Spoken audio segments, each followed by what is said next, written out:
confidence this team is playing with right now? You guys seem to be kind of peaking at the right time, I guess. Yeah, well, confidence is a nice thing to have, but confidence and momentum, I've always said, is pretty contingent on the next starting pitcher. So, in a couple weeks ago, we'd lost 5 straight, and you might have said it wasn't very good, but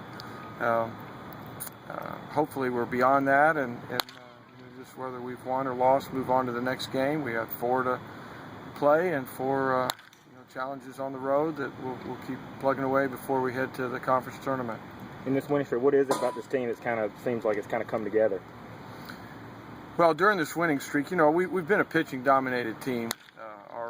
Our weekend starting pitching of Mallard, and who just got named Conference Pitcher of the Year for the 4th time this year, which is unbelievable, and the only pitcher in the country that has 13 out of 13 quality starts. So, if you want to start someplace, you start with him. Chase Mallard out of Coleman. Alex Luna, Coleman's back in the state finals again, by the way. So he's from a great program and has done amazing for us. Alex Luna from Grissom High School is undefeated, and our top 3 are 20-3. And our starting pitching ERA is 2nd in America. So that's where you begin. That's been the strength of our team. And then the second strength is we've defended at a 985 clip, which is really, really good. And our infield defense is incredible. 2 weekends away, we went ago against Marshall. We played 27 outs, made 27 innings, made 1 error. At Charlotte, 27 innings, 0 errors. Past weekend with Tulane, who had just won 2 out of 3 from Southern Miss and beat Southeastern Louisiana, and had already beaten LSU on the year. We were 27 innings with 1 error. You combine starting pitching that's pretty dominant with defending the field at that clip, you're in every game with a chance to win. Is this the best pitching staff you've ever had? I think top to bottom. Well, statistically it is. That's hard to compare because we're playing in a different era. Offense in Division I baseball will be at its lowest point in 40 years this year across the board. So that's tough to compare. We're playing with a dead bat and a mush ball.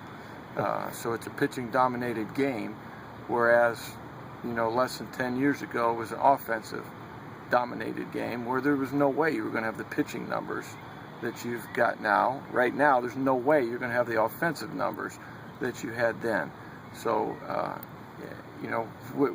tough to figure in that factor, but it's an outstanding pitching staff who and we're without 2 of who we thought would be our top 5 arms going into the year. James Nail and Dylan Munger haven't thrown a pitch. So an incredible credit to our staff, and as much as, or not more, to Coach Josh Hopper, our pitching coach, who's done an incredible job with them. You expecting Leesky to be back this coming weekend? Yeah.